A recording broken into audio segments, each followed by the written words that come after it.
Cordovan. Let's start with the leather that takes longer to make than a bottle of fine wine. Cordovan leather comes from a specific part of a horse, a small oval-shaped muscle membrane located beneath the rump called the shell. Each horse produces only 2 shells, each roughly 2 square feet. That's it.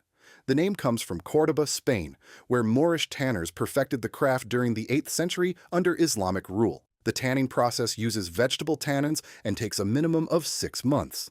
The leather is hand-glazed with glass cylinders until it develops a deep, mirror-like shine that no cow leather can match.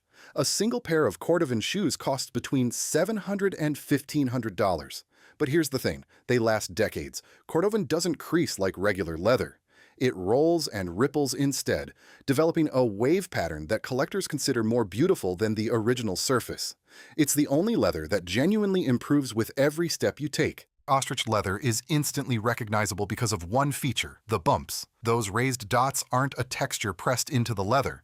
They're the actual follicles where feathers used to be. Each bump is called a quill point, and they create a pattern that is completely unique to each bird, like a fingerprint. Ostrich farming for leather began in South Africa in the 1860s, originally for the feather trade. When feather fashion died out after World War I, the industry pivoted to leather and has never looked back. South Africa still produces over 75% of the world's ostrich leather. What makes ostrich special beyond aesthetics is its durability. The natural oils in ostrich leather make it resistant to cracking and stiffening, even without conditioning. It's also one of the softest exotic leathers available. A single Hermes Birkin bag in ostrich leather starts at around $30,000 and can sell at auction for over $80,000.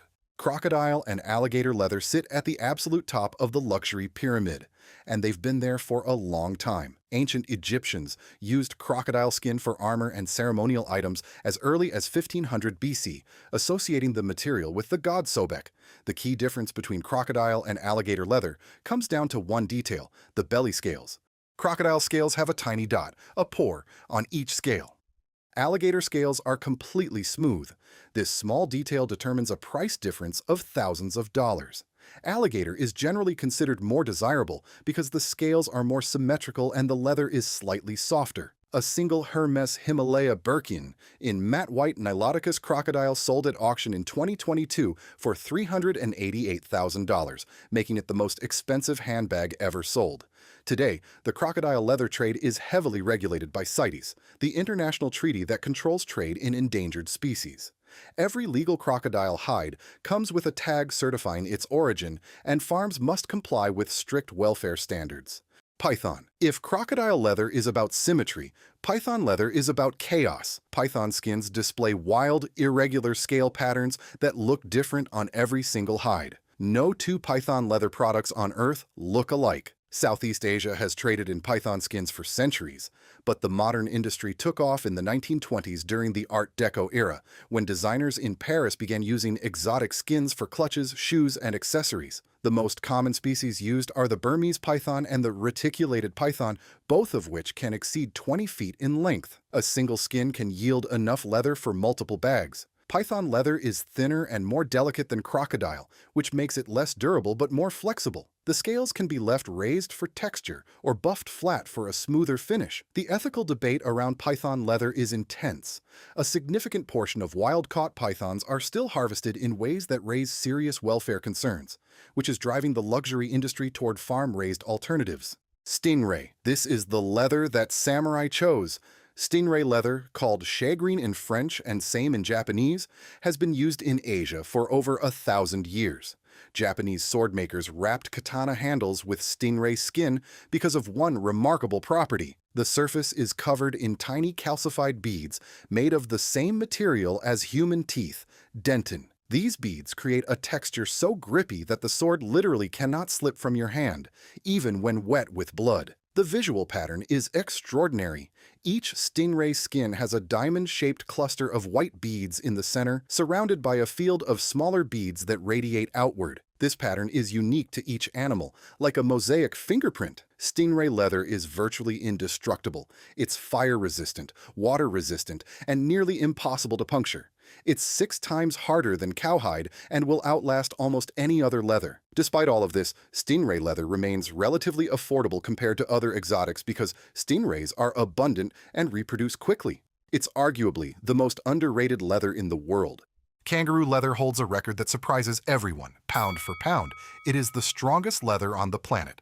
Kangaroo skin has a unique fiber structure. Unlike cowhide, where the collagen fibers are arranged in layers that can separate, kangaroo fibers are arranged in a uniform, interlocking weave throughout the entire thickness. This means you can shave kangaroo leather much thinner than cowhide while maintaining the same tensile strength. Australian Aboriginals used kangaroo hide for thousands of years for water carriers and cloaks. The modern industry began in the 1950s. Today, kangaroo leather is the material of choice for professional soccer cleats. Adidas, Nike, and Puma have all used it in their top-tier boots because it allows players to feel the ball through the leather while maintaining durability. It's also used in motorcycle racing suits and high-performance gloves. Salmon. Now we enter the truly strange. Yes, you can make leather from fish, and not just any fish. Salmon leather is real, commercially produced, and increasingly popular.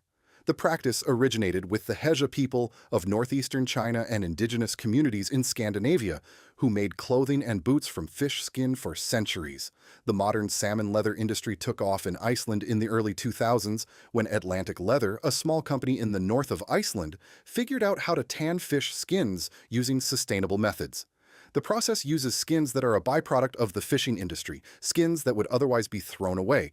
The result is a thin, surprisingly strong leather with a natural scale pattern that looks like nothing else. Nike used salmon leather in a limited edition sneaker. Prada has experimented with it. And because it uses waste material from an existing industry, salmon leather has one of the lowest environmental footprints of any leather in the world. Fish into fashion.